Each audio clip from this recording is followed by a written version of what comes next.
क्या हुआ? जब अचानक से अयोध्या में प्रकट हुए साक्षात विभीषण, कलयुग में ऐसा चमत्कार देखकर सबके होश उड़ गए। प्राण प्रतिष्ठा से पूर्व अयोध्या में कई बड़े चमत्कार हो चुके हैं, जिसमें गिद्धों का दिखना, भालुओं का दिखना, जमीन में से मां सरयू नदी का प्रकट होना शामिल है। लेकिन इस चमत्कार को अभी तक का सबसे बड़ा चमत्कार कहा जा रहा है, जिसके पीछे की सच्चाई जानकर आपके पैरों तले जमीन खिसक जाएगी। आखिर क्या है सच्चाई? क्या सच में लंका के राजा विभीषण अपने मित्र राम लल्ला से मिलने पहुंचे हैं? क्या विभीषण आज भी जीवित है? ऐसे कई रहस्य से पर्दा उठेगा आज की इसी वीडियो में। शुरुआत करने से पहले अगर आप एक सच्चे सनातनी हैं और राम मंदिर बनने से बेहद खुश है, तो इस वीडियो को लाइक करें और कमेंट बॉक्स में जय श्री राम जरूर लिखें। अयोध्या में राम मंदिर की प्राण प्रतिष्ठा की तैयारी जोर शोर से चल रही है। 22 जनवरी को रामलल्ला को गर्भगृह में स्थापित किया जाएगा। हर राम भक्त को इस दिन का लंबे समय से इंतजार था। अयोध्या में 22 जनवरी से लेकर 25 मार्च तक कई खास कार्यक्रमों का आयोजन किया जाएगा। इस बीच मंदिर के गर्भगृह के निर्माण का काम 24 घंटे चल रहा है। 22 जनवरी को राम मंदिर में रामलल्ला की प्राण प्रतिष्ठा होने वाली है। किसी भी मंदिर में की जाने वाली भगवान की मूर्ति की प्राण प्रतिष्ठा का बहुत महत्व होता है। मूर्ति की प्राण प्रतिष्ठा के बिना भगवान का पूजन अधूरा माना जाता है। आगे वीडियो में जानते हैं कि प्राण प्रतिष्ठा क्या होती है और जानेंगे विभीषण कैसे राम मंदिर में प्रकट हुए। सनातन धर्म में किसी भी मूर्ति की प्राण प्रतिष्ठा बहुत महत्वपूर्ण मानी जाती है। प्राण प्रतिष्ठा मूर्ति स्थापना के समय किया जाता है। किसी भी मूर्ति की स्थापना के समय उस प्रतिमा रूप को जीवित करने की विधि प्राण प्रतिष्ठा कहलाती है। प्राण शब्द का अर्थ जीवन शक्ति और प्रतिष्ठा का अर्थ स्थापना होता है। ऐसे में प्राण प्रतिष्ठा का अर्थ जीवन शक्ति की स्थापना करना या देवता को जीवन में लाना होता है।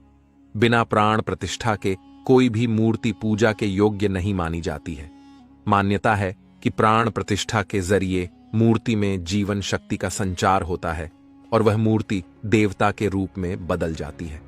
अर्थात अब साक्षात प्रभु श्री राम अयोध्या राम मंदिर में निवास करने वाले हैं। और जब स्वयं प्रभु एक बार पुनः अयोध्या आ रहे हैं, तो उनके प्रिय मित्र व भक्त विभीषण कैसे पीछे रह सकते हैं? क्योंकि जब प्रभु श्री राम ने रावण का वध किया था, लंका पर विजय पाई थी और पुष्पक विमान के जरिए जब वह फिर से अयोध्या लौटे थे, तब प्रभु श्री राम के साथ विभीषण जी भी अयोध्या आए थे और कई दिनों तक अयोध्या में ही रुके थे। इसके बाद उन्होंने लंका का राज सिंहासन संभाला और लंका के राजा बन गए। यानी प्रभु श्री राम की भक्ति उनके लिए बहुत भाग्यशाली साबित हुई है, क्योंकि जो राम की शरण में आ जाता है उसका उद्धार निश्चित है। लेकिन क्या विभीषण आज भी जिंदा है? इसका जवाब आपको आगे की वीडियो देखकर पता चलेगा। हिंदू धर्म की पौराणिक कथाओं के अनुसार माना जाता है कि 8 महान विभूतियां आज भी सशरीर जीवित हैं, जिनमें से कुछ रामायण काल के हैं तो कुछ महाभारत काल के, तथा कुछ विभूतियां उससे भी पहले के काल से आज तक जीवित हैं। पौराणिक मान्यता के अनुसार विभीषण, अश्वत्थामा, बलि, वेदव्यास, हनुमान जी, कृपाचार्य, भगवान परशुराम और मार्कंडेय ऋषि चिरंजीवियों में शामिल हैं। चिरंजीवी का अर्थ होता है जो सृष्टि के अंत तक जीवित रहे और जिसकी उम्र भी ना बढ़े, और विभीषण भी इन्हीं चिरंजीवियों में से एक है, जो आज भी इस धरती पर मौजूद है और अनंत काल तक जीवित रहेंगे। लेकिन यह वरदान आखिर उन्हें किसने दिया, यह बड़ा जानने का विषय है। भगवान राम के अनन्य भक्त विभीषण बाल्यकाल से ही धर्मपरायण रहे। वह अपने बड़े भाई रावण के धर्म विरुद्ध कार्यों का विरोध भी करते थे। उन्होंने लंका युद्ध में भी धर्म का पालन करते हुए भगवान राम का साथ दिया। इसलिए प्रभु श्री राम ने उन्हें सृष्टि के अंत तक अजर अमर रहने का वरदान दिया। जब कलयुग का अंत होगा, उस समय भगवान विष्णु एक बार फिर से अवतार लेंगे, जिसका नाम कल्कि होगा। तब ये 8 चिरंजीवी भगवान कल्कि का साथ देंगे और फिर से सतयुग की स्थापना करेंगे। इसका मतलब यही निकलता है कि विभीषण आज भी जीवित है, लेकिन आखिर प्राण प्रतिष्ठा से पहले उन्हें राम मंदिर में उन्हें कब और कैसे देखा गया? आगे वीडियो में जो घटना हम आपको बताने वाले, उसे सुनकर आपके होश उड़ जाएंगे। ये घटना है 11 जनवरी रात्रि 12 बजे की। रोजाना की तरह सभी मजदूर राम मंदिर के गर्भगृह का कार्य करके अपने तंबू में विश्राम कर रहे थे। तभी मजदूरों को मंदिर के अंदर से प्रभु श्री राम के नाम जाप की ध्वनि सुनाई दी। अभी किसी भी अन्य व्यक्ति को रात्रि के समय राम मंदिर में घुसने की अभी अनुमति नहीं है। तब उन्हें ऐसा लगा कि शायद किसी आसपास के मंदिर द्वारा उन्हें ध्वनि सुनाई दे रही होगी, तो सभी मजदूर रात्रि में वापस सो गए। लेकिन सुभाष नाम के एक मजदूर को लगातार यह बात खटक रही थी। उसे वह आवाज राम मंदिर से ही आती प्रतीत हो रही थी, तो उसके मन में जानने की उत्सुकता हुई। आखिर इतनी रात्रि को राम मंदिर के अंदर राम नाम का जाप कौन कर रहा है? उसने अपने साथियों को उठाना चाहा, लेकिन सभी गहरी नींद में थे। तब सुभाष अकेले ही राम मंदिर परिसर में पहुंचा। वे काफी महीनों से राम मंदिर के निर्माण कार्य का हिस्सा था। उसे राम मंदिर का एक एक दरवाजा, एक एक कोना अच्छी तरह से पता था। जब उसने राम मंदिर के गर्भगृह में झांक कर देखा, तो वहां पर एक बहुत ही दिव्य पुरुष, जिनके अंदर से काफी तेज प्रकट हो रहा था। वे अपने हाथों में माला लिए राम नाम का जाप कर रहे थे। ऐसा लग रहा था मानो वे काफी दिव्य पुरुष हों और किसी पौराणिक समय से आए हों। उनके बैठने का तरीका और उनका अंदाज राजाओं की तरह मालूम पड़ रहा था। सुभाष ये नजारा देखकर दंग रह गया। इसके बाद सुरेश अपने साथी मजदूरों के पास गया और उन्हें यह सारी सच्चाई बताई। और जब सब मिलकर राम मंदिर गर्भगृह तक पहुंचे, तो सभी के होश उड़ गए, क्योंकि वह दिव्य व्यक्ति वहां से गायब हो चुके थे। चूंकि रात्रि का समय चल रहा था, तो सभी लोग सुभाष की बातों को भ्रम समझ रहे थे और कोई भी उसकी बात को मानने को तैयार नहीं था। लेकिन सुभाष जानता था, उसने जो देखा है वह बहुत बड़ा चमत्कार है। लेकिन उसके मन में एक ही सवाल था कि रात्रि 12 बजे राम मंदिर में राम नाम का जाप करते हैं, वह दिव्य पुरुष आखिर थे कौन? क्योंकि आज के समय में किसी भी पुरुष के अंदर इतना तेज नहीं हो सकता। उनका संबंध पौराणिक काल से ही हो सकता है। और अगर रामायण काल की बात करें, तो 2 ही शख्सियत है जिनके होने का दावा आज भी कलयुग में कहा जाता है। पहले है हनुमान जी और दूसरे हैं विभीषण।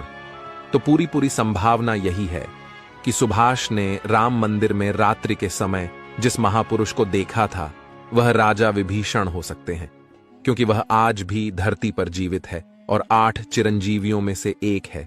ऐसे दिव्य मौके पर राम मंदिर में कई चमत्कार लगातार हो रहे हैं। जहां कहीं दिव्य शक्तियां भी राम भगवान के स्वागत के लिए अयोध्या आ पहुंची है। राम मंदिर के उद्घाटन की तैयारी अब अंतिम चरण में है।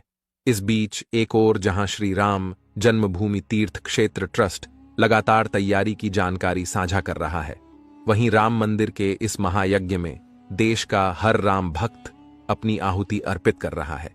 आने वाली 22 तारीख के मौके पर कई संत, महात्मा और जिन भक्तों ने राम मंदिर के लिए संघर्ष किया, वो सभी अयोध्या पहुंचेंगे।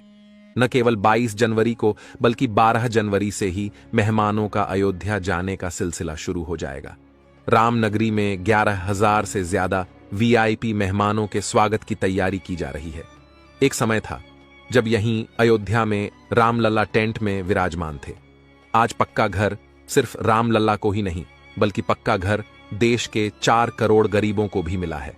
रामायण के समय में अयोध्या को स्वर्ग कहा जाता था। देवता इस स्वर्णिम नगरी कहते थे, क्योंकि यह नगर चारों तरफ से हर प्रकार की सुविधा से युक्त था। लेकिन जब मुगल आक्रांताओं ने भारत पर आक्रमण किया, तो पूरे अयोध्या नगर को उजाड़ कर रख दिया। मंदिर के ध्वस्त होने के बाद कई सालों तक यह भूमि वीरान रही और किसी भी हिंदू सनातनी को इस क्षेत्र में आने की अनुमति तक नहीं थी। लेकिन पुनः प्रभु श्री राम जी की कृपा हुई। यहां श्री राम का भव्य मंदिर बनने के बाद यहां आने वाले लोगों की संख्या में बहुत बड़ी वृद्धि होगी। इसे ध्यान में रखते हुए सरकार ने अयोध्या में हजारों करोड़ रुपए के विकास कार्य किया है। राम मंदिर की प्राण प्रतिष्ठा से पहले प्रधानमंत्री मोदी ने अयोध्या में अलग अलग विकास कार्यों का उद्घाटन किया और महर्षि वाल्मीकि इंटरनेशनल एयरपोर्ट अयोध्या धाम भी लोगों को तोहफे में दिया। इस एयरपोर्ट को पूरी तरह से भगवान राम से जोड़ा गया है, जिसकी दीवारों पर भी आपको श्री राम से जुड़ी सजावट देखने को मिलेगी। इस एयरपोर्ट के अंदर घुसते ही हमेशा लगता है हम फिर से रामायण काल में आ गए हो। आपको बता दें कि इस एयरपोर्ट को 20 महीने के रिकॉर्ड समय में तैयार किया गया है। उत्तर प्रदेश सरकार की ओर से अयोध्या एयरपोर्ट के लिए 821 एकड़ भूमि मुहैया कराई गई थी। 14 साल का वनवास पूरा करके और रावण का वध करके जब भगवान श्री राम पुनः अयोध्या पहुंचे थे तो अयोध्या के घर घर में दिवाली मनाई गई थी। हर घर में दीपक प्रज्वलित किए गए थे। तो जब अब पुनः प्रभु श्री राम अपने धाम को लौटने वाले हैं तो हम 140 करोड़ देशवासी आखिर कैसे पीछे रह सकते हैं। अयोध्या में विवादित स्थल पर 500 साल बाद प्रभु श्री राम के मंदिर निर्माण और श्री राम लल्ला की स्थापना के जश्न में 22 जनवरी को सिर्फ देश ही नहीं बल्कि पूरी दुनिया दिवाली की रोशनी से जगमग होगी। अयोध्या से पीएम मोदी ने देश के सभी 140 करोड़ लोगों से 22 जनवरी के दिन अपने घरों को श्री राम ज्योति नामक दीपक की रोशनी से अपने घरों को जगमग करने का आह्वान किया है। प्रधानमंत्री ने लोगों से हाथ जोड़कर यह प्रार्थना की है कि सभी देशवासी प्रभु श्री राम लल्ला की अयोध्या वापसी के जश्न में अपने अपने घरों को दिए से जगमग कर दें।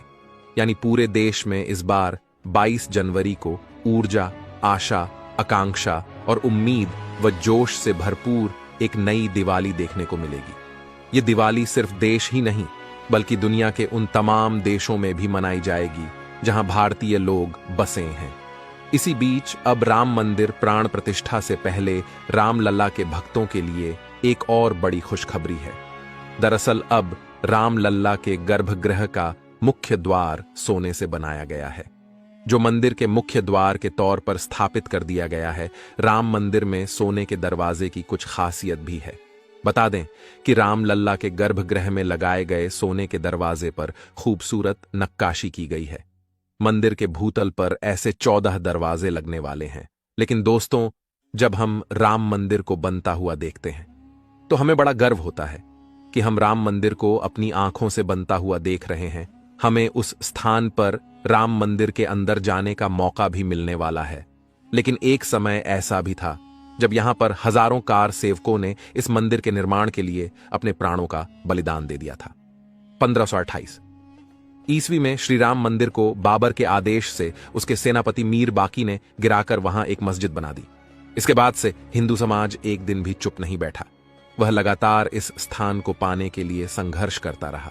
23 दिसंबर 1939 को हिंदुओं ने वहां राम लल्ला की मूर्ति स्थापित कर पूजन एवं अखंड कीर्तन शुरू कर दिया। विश्व हिंदू परिषद द्वारा इस विषय को अपने हाथ में लेने से पूर्व तक 76 बार श्री राम जन्मभूमि मुक्त कराने के प्रयास किए हिंदुओं ने किए, जिसमें देश के हर भाग से हजारों नर नारियों का बलिदान हुआ, पर पूर्ण सफलता उन्हें कभी नहीं मिल पाई। 2 नवंबर 1990 को तत्कालीन मुख्यमंत्री मुलायम सिंह यादव की सरकार में कार सेवकों पर पुलिस ने बर्बरतापूर्वक गोलियां चलाई थीं, जो कि सच में एक निंदनीय घटना है। उस समय अयोध्या के वासुदेव गुप्त, राजेंद्र धरिकार, रमेश पांडेय और कोलकाता के दोनों कोठारी बंधुओं सहित अनेक कार सेवक इसमें शहीद हो गए थे।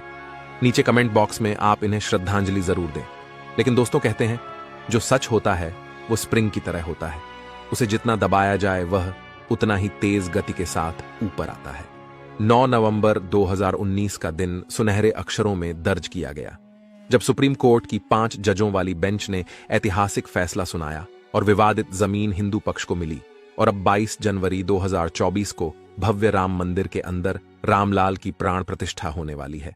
इस प्राण प्रतिष्ठा के भव्य समारोह में देश विदेश की 11,000 हस्तियों का आमंत्रण दिया गया है।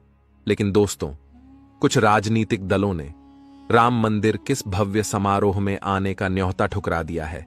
इसके संदर्भ में देशवासियों का कहना है कि दुनिया में देवता और राक्षस दोनों प्रकार के लोग रहते हैं। देवता मंदिर में प्रवेश कर सकते हैं, लेकिन रक्षा मंदिर के अंदर नहीं जाते। जो राजनीतिक दल मंदिर के प्राण प्रतिष्ठा में आने से मना कर रहे हैं, उन्हें इन्हें राक्षसों के साथ जोड़कर देखना गलत नहीं होगा। जल्द ही राम मंदिर आम जनता के लिए भी खोल दिया जाएगा। राम मंदिर की भव्यता, लोगों के मन में राम मंदिर को लेकर के उत्साह और साथ ही साथ अयोध्या शहर का विस्तार उन सभी बलिदानों की आत्मा को शांति प्रदान करेगा। और देश के प्रगति में भी जरूर सहयोग करेगा। हम दोस्तों आशा करते हैं कि आज की वीडियो के माध्यम से आप राम मंदिर को और उसके इतिहास को करीब से जान पाए होंगे। सभी हमेशा करते। आज की वीडियो आपको पसंद आई होगी, लाइक जरूर करें और कमेंट बॉक्स में सभी कार्ड सेवकों के बलिदान के प्रति आप श्रद्धांजलि जरूर दें। साथ ही साथ कमेंट बॉक्स में कुछ सेकुलर हिंदुओं के लिए अपनी राय जरूर रखें, जिन्होंने राम मंदिर प्राण प्रतिष्ठा समारोह में आने का न्योता ठुकरा दिया है। हमारे चैनल को सब्सक्राइब जरूर कर लें, ताकि आपको हमेशा ऐसी सत्य चमत्कारी घटनाएं देखने को मिलती रहे। अभी के लिए आप सभी को हर हर महादेव।